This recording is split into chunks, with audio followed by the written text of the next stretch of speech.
Chers amis, membres de l'ODG, bonjour. Bienvenue dans cette nouvelle édition de votre émission Face à Face or Face to Face.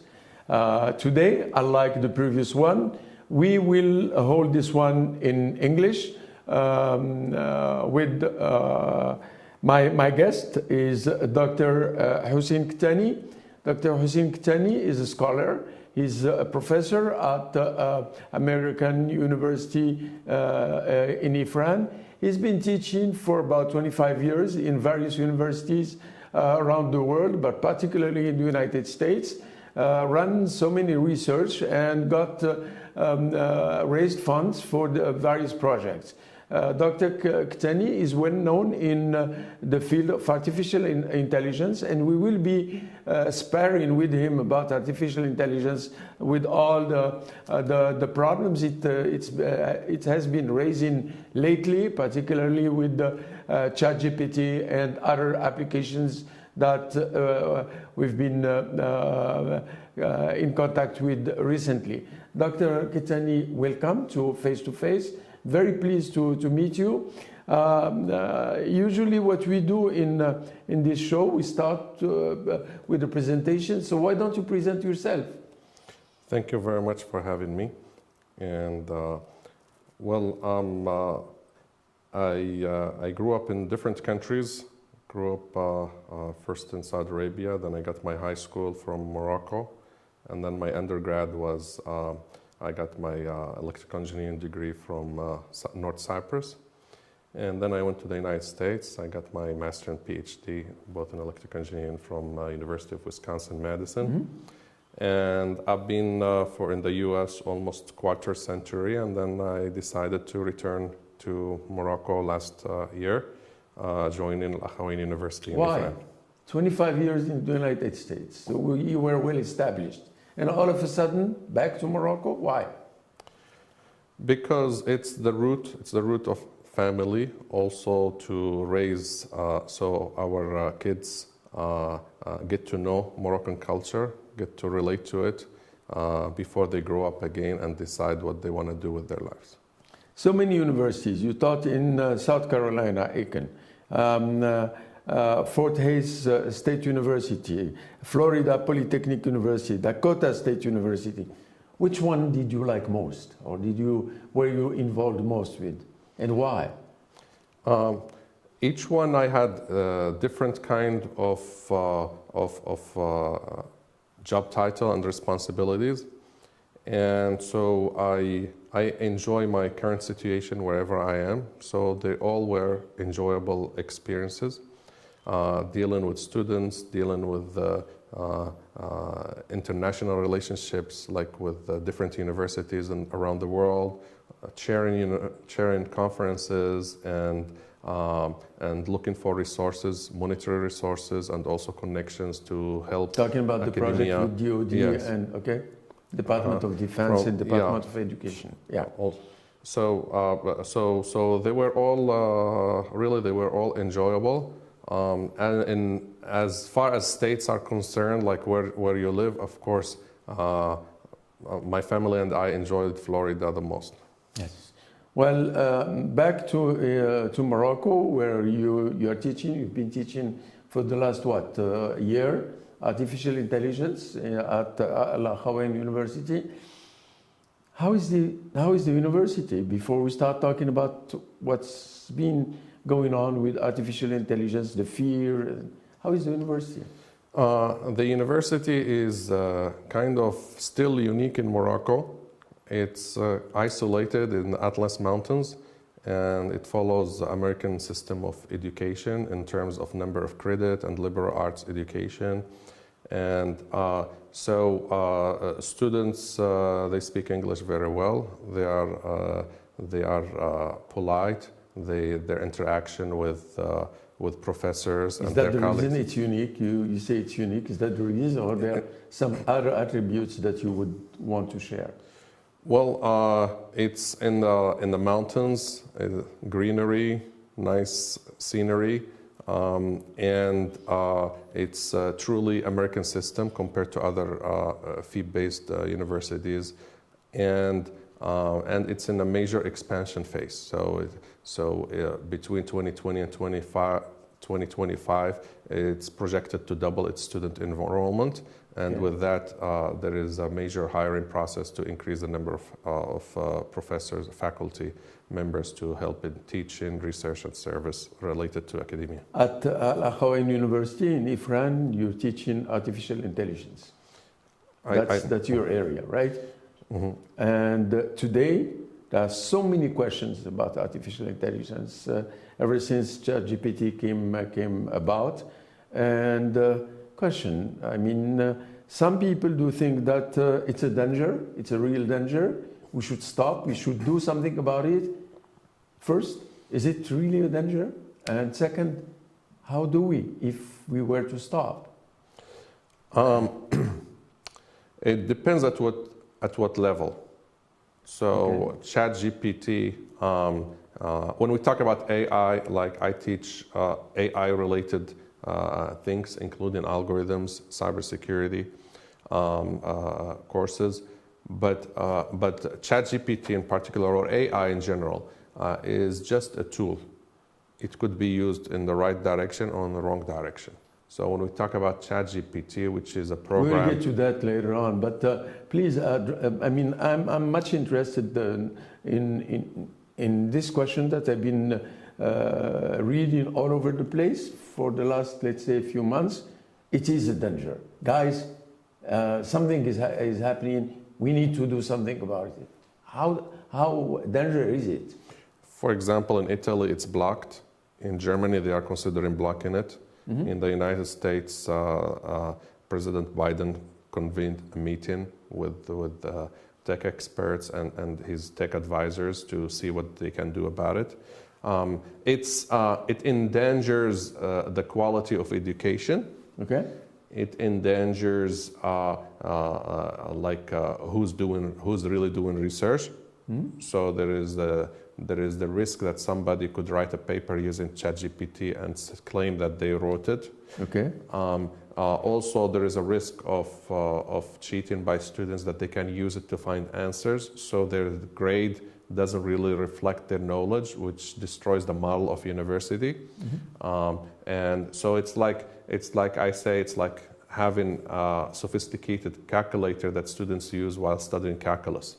So you have to know how to do things by hand to settle the theory. Well, those are the things we learn in preschool, elementary, primary, and then college.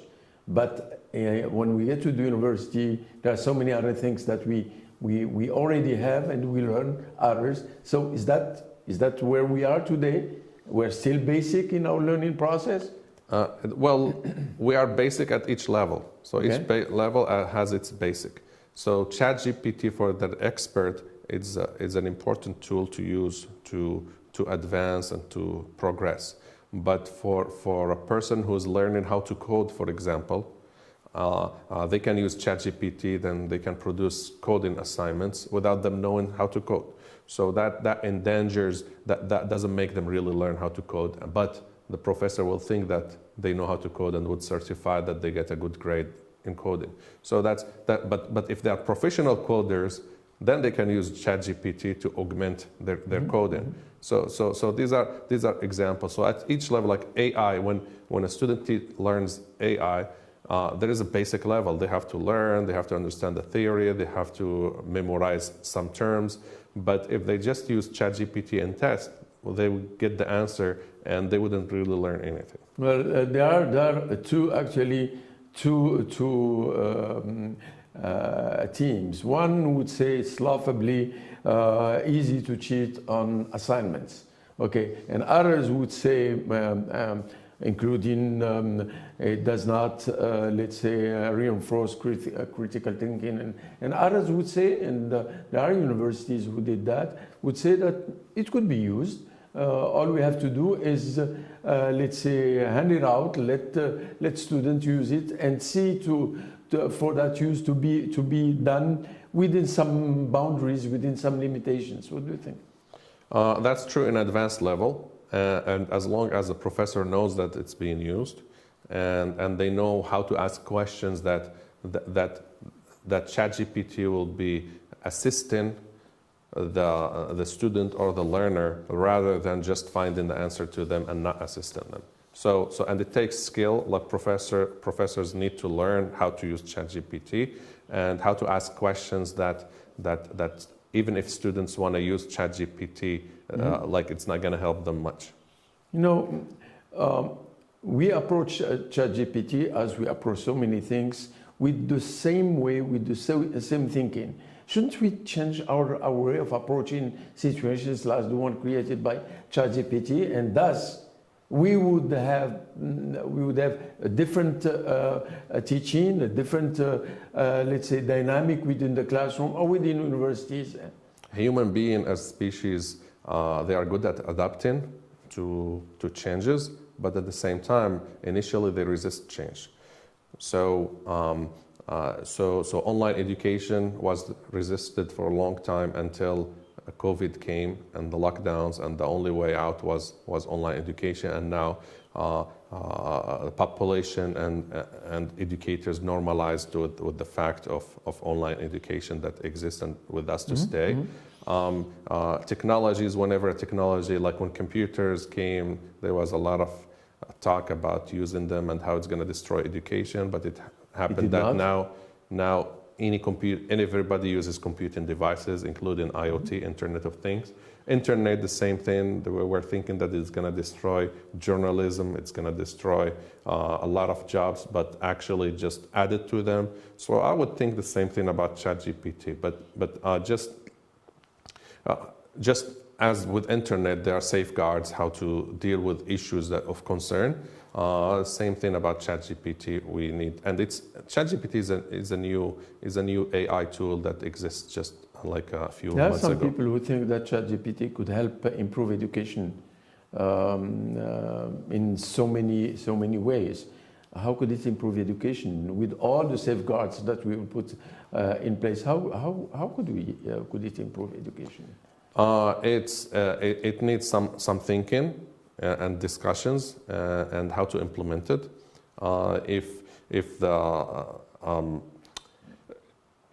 It could augment advanced courses, for example, like finding data, finding information,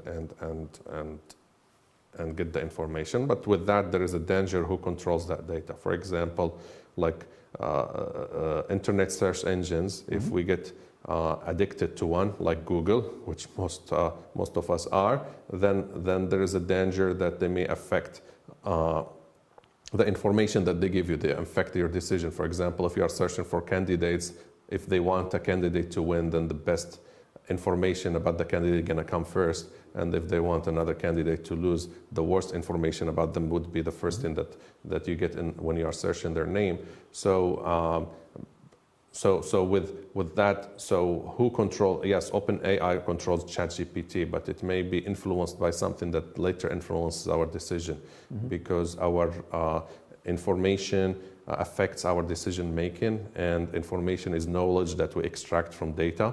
And if somebody is controlling the data and controls how the data is transmitted to us, that would affect us and can be a source of control to the population. You know, I used to teach you're doing that, and you've been doing that for the last 25 years. And the first time I said, I gave out an exam, open book exam, everybody was looking at me. Why open book? They're going to cheat. So aren't we in the same situation today? I mean, go ahead, use ChatGPT. We'll find honesty will be there. Let's say openness will be there, and we'll see. Will teachers being adjusted to it? Mastering ChatGPT in different, let's say, levels and format, interacting with that, wouldn't it improve the teaching? Wouldn't it improve students' critical thinking to talk about that? True, but the questions of exams and tests and assignments would be different. For example, I do give open book exams to students, and they enjoy it, but the type of question is not a question that they would just find it in the notes. So they have to think about it. So I wouldn't ask a definition of something that is already in the notes. So the question changed. But if it's a closed book, you can ask them what is the definition of this, or give them multiple choice for the answer. So the question to test their knowledge, because the whole idea is you are testing their knowledge. You are not testing their skill of using Well, maybe we should change our way of testing. Maybe we should to adapt to adjust to what's going on, to what's coming our way. Maybe we should change. Maybe we should think about other ways to quote unquote testing, and maybe we should not test anymore. Yes, exactly. But currently, the state of the art is that students know much more about ChatGPT than faculty. So if it's led by students, then students they may choose the easy way to find answers quickly and to get a good grade without professors knowing to adjust their questions so that ChatGPT is not so much of a help in these kind of scenarios. You know, ChatGPT, I'm going to tell you how many, some of the, it took law exam, it did, better than a lot of students. It took so many exams today, and it did prove that, it could succeed, and it could make the exam. That's why I was saying, and that's why my question to you is changing our approach, changing the way we interact with students, changing our way anyway. Teachers do not teach anymore. Mm-hmm. Their role has completely changed. So therefore, their way of testing eventually, and I stress eventually, testing is something that needs to happen soon, to happen very, very quick. It is happening in some schools and universities. Yeah, well, the problem with ChatGPT that it can write thesis. People used it to write their master thesis, or who knows, maybe their PhD thesis. Some use it to write a whole research paper and seek to publish it. And published it. So with that, faculty need to get a lot of training. We started some training at AUI, at Al-Akhawayn University in Ifrane, for faculty to be aware of these things. But faculty needs to be trained, know what they can do with ChatGPT, and therefore what students can do also. And with that, they can counter. The problem with that as Elon Musk pointed out, that AI is moving too fast. And so with ChatGPT, we are already at version 4. Yes. So you train faculty for version 4, and all of a sudden there's version 5 that is much more powerful, and can be and put current higher education in danger as a model as we know it now. So it's going to take more more solutions, innovative solutions by faculty as a think tank to find solutions to other solutions to block it in campus, to block the IP, or a country like Italy did. So they just block it. That's what they did in Italy.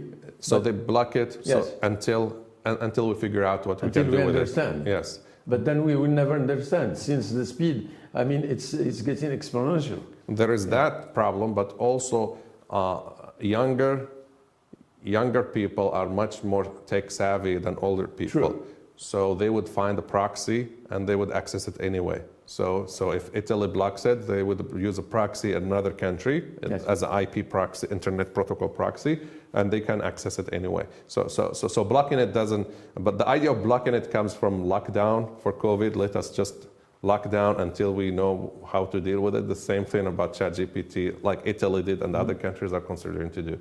So, but it is an important tool, and it's here to stay.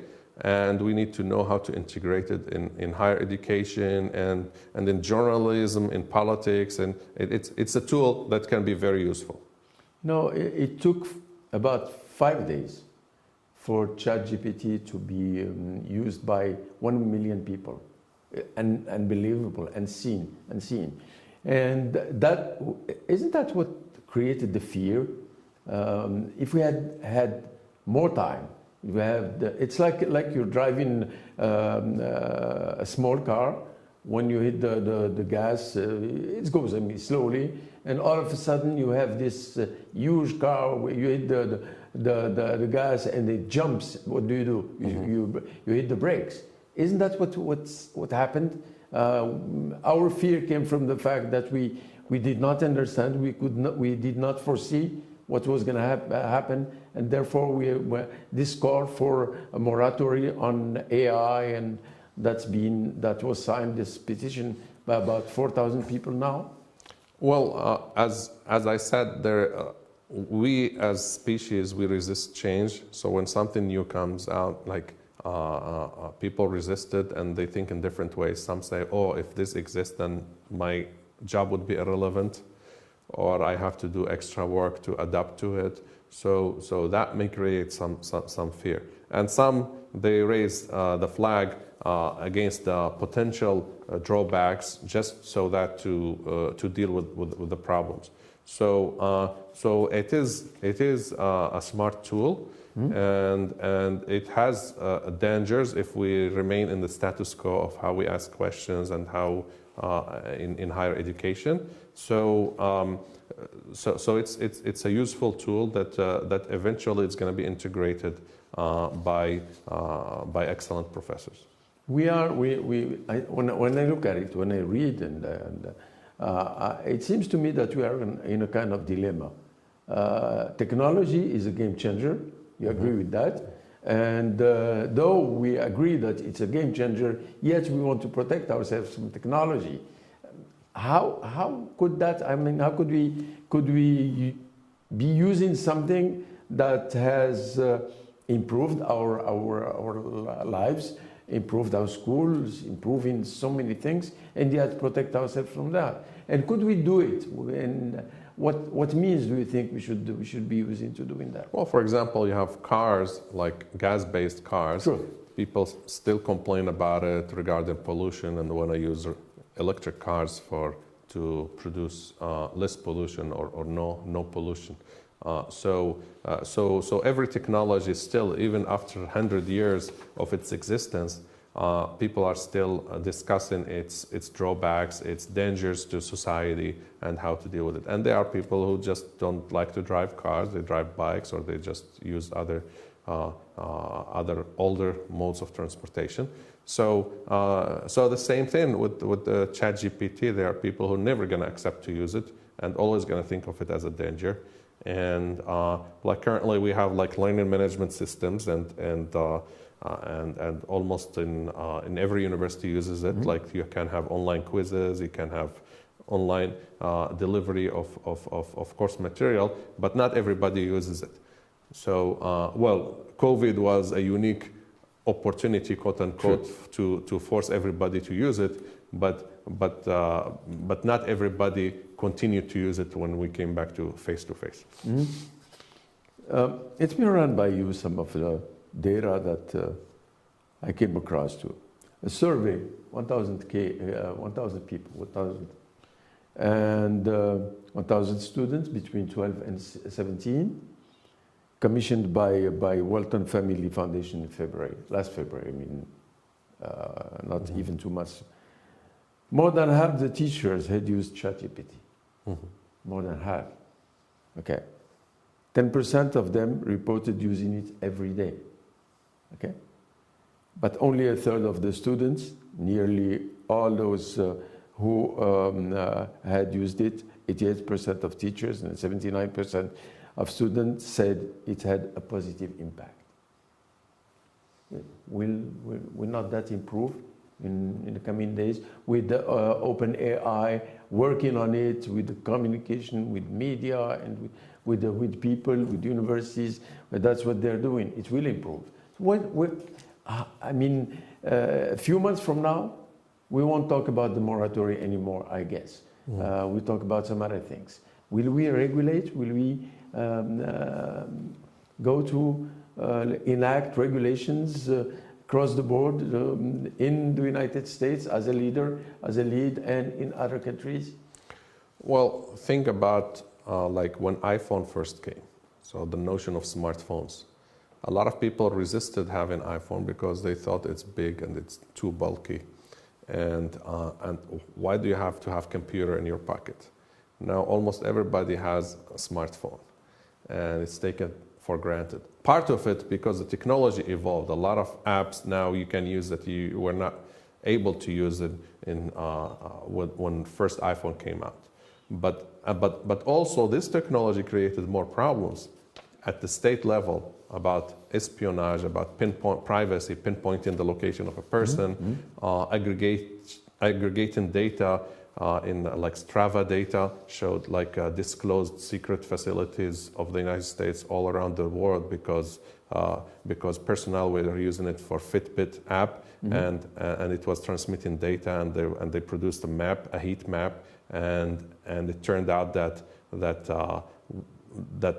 Westerners use it in places like in Africa and Afghanistan, and locals don't use this kind of app. So it was a cause for revealing the secret location and the size and number of personnel in this secret location. So all this came from smartphones. So all these problems that you have a new technology, it creates problems that you never even thought of it, and it becomes an afterthought. So after it happens, then you discover that it happened. So always we have these issues with any new technology. Yeah, these issues. I mean, this one much more than before, and it is isn't it another example that we cannot keep doing things the same way we have been doing them for the last, let's say, decades, for instance, particularly in education. Shouldn't we change? Shouldn't we transform our universities, our schools, our teaching process? Let's say virtuality is there, and shouldn't we get to? I mean, that's what's happening. Transform our way of approaching education for. There are models, but they didn't catch momentum yet. There are online universities, but there is discussion about the quality of online education versus on-campus education, even currently. The same thing when it comes to ChatGPT, like when you integrate it and you produce tech-savvy learners, are they going to be better than others? I believe if they truly know what they know and they use ChatGPT to augment their knowledge, then they can really go very far. So a model of higher education could be introduced to deal with these changes in society and technology, and it is for investors and researchers and knowledgeable people to deal with it and try to come up with such model that is plausible and it's studied enough to produce quality knowledge and knowledgeable segment of the population that help our society. So universities won't be the same as they are today. Degrees will eventually disappear. Testing, we will not be testing. We will be, let's say, going on the field, hands-on, and looking improvement, individual improvement, collective improvement. Some well-known companies, they no longer require diploma or a degree for hiring.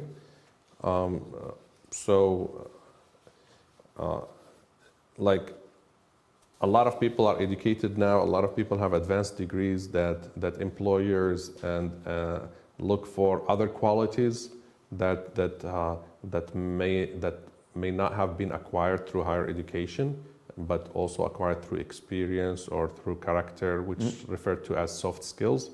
So if a quote unquote a new paradigm of a university, maybe it's still going to be called university because that's what we are used to. University is a place where people get educated and get certified that they know this stuff.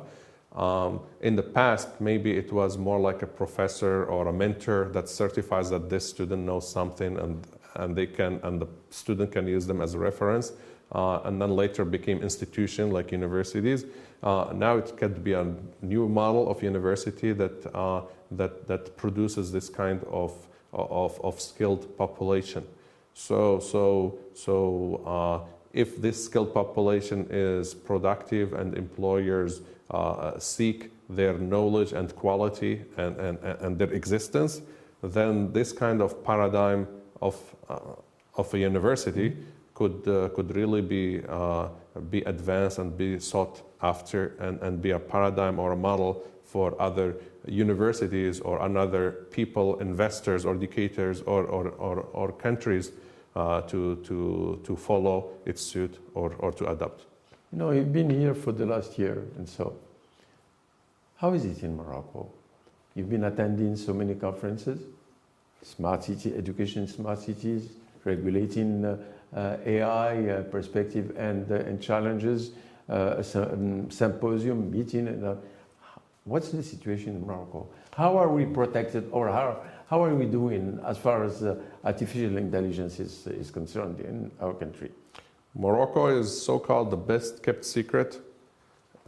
It's thriving, both in higher education and in technology. It's amazing the things that I've seen since I returned. We have truly a smart city in Aiken, which is like Berkane. We have other models around the country that try to be a smart city, and because smart city is a continuing process, it's never ending process. Yes. But higher education is great. When I left Morocco in the 90s, it was nothing like now. So the prospect, the future is great, and so great. The prospect of the future, how great, and in what sense? In the sense now, when you have a new technology, for example, when we had line-based phones. Mm-hmm. We couldn't have enough infrastructure and investment so that our phone lines reach rural areas and further places. But when the technology of cellular phone came out, we were able to reach further with less invested money. Mm-hmm. So when there is a new technology, when you adopt it, you can be in the forefront and you can advance in it and bypassing all the lag that you had throughout the years for lack of infrastructure investment. So what you're saying that we're good as consumers of what comes from abroad. How about producing ourselves and becoming some kind of joining the consortium producing companies or countries? 30, 40 years ago, China was really back out there, and today China is a leader in terms of artificial intelligence, in terms of data science, and what's the state, the situation in Morocco? So we still consume meat. Do we produce anything? Well, but at this level, we are consuming well. Okay. So in the past, we were not consuming much. We were bringing skilled workers from other countries like France or other, and they do things for us. Now we can produce them locally and we can consume them. And when we perfect or we reach a level where we are good consumers, we use the technology good, then we can innovate and adapt to it and add to it. I mean, technology is evolving at light speed. But can we join? I mean, wait to be the perfect consumer and then later on join the producer of. Is that something you're saying? We can. It takes a will and investment, but we already invested enough that, for example, like city of Berkane that we discussed earlier, that's something that a role model for the world. So we can develop technologies that solve our own problems that are related to Morocco, and innovate in that aspect. So when we invest more in research and development, then we can. So China became a good consumer, and then later, like Chinese product at the beginning were not that quality. True, but the quality improved. Now even iPhone was made until a few years ago was made in China, for example. Yeah. Early in the show, I asked you about universities as they are today and what they would come in the future. Iowa state of Iowa is now using metaverse for a university. And I understand that here in Morocco there are some, let's say, conference being prepared about education in the metaverse. Would you think that in a few years education would be in the metaverse and we would no longer see our students going to the classical, quote unquote, universities as we knew them, you and I certainly knew them myself? Well, I don't know how much different than online education. So I can be anywhere in the world and still connect and communicate with my students both in video and audio and discuss things and teach them online. So the metaverse may just add more exciting technology to it, but we are already there, I think. In the education? Well, in online education. So in other words, me, like the professor and the students, all of them could be anywhere in the world and still connect online and produce education. Well, there is a difference. When you are in the metaverse, you're like in a virtual setting, but you're together, you're interacting, you're touching, and that's evolving. Japan did that for 5,000 students. Iowa now for a full university. Maybe some other countries will be joining. China certainly, and that would have a huge impact, wouldn't it, on our entire approach to higher education, and maybe elementary and others, but mainly higher education. It depends on what topic we are teaching. Anyone. So some courses in computer science doesn't require that kind of setting and interaction, maybe more into humanities and other courses that require that thing. But I see that we are already there with online education. Yes, it may not be as exciting as metaverse, but the idea is that you are transmitting knowledge and communicating with students from anywhere in the world in a real time. Okay. Well, before we leave, before we end the show, usually I hear so many youngsters watching the show. What would you like to tell them? To find the right role models and to whatever they choose, they have to enjoy it, because that's how they can innovate and succeed. And there are a lot of good things in Morocco, in higher education and in technology. So it's a great time to find a way how to come back to Morocco and use those who are outside to use their knowledge, and those who are inside, there are many opportunities that now it's different than before, so they don't have to leave the country. They can learn here and produce here and succeed in Morocco. Professor Kettani, thank you so much for coming. Thank you so much for your time.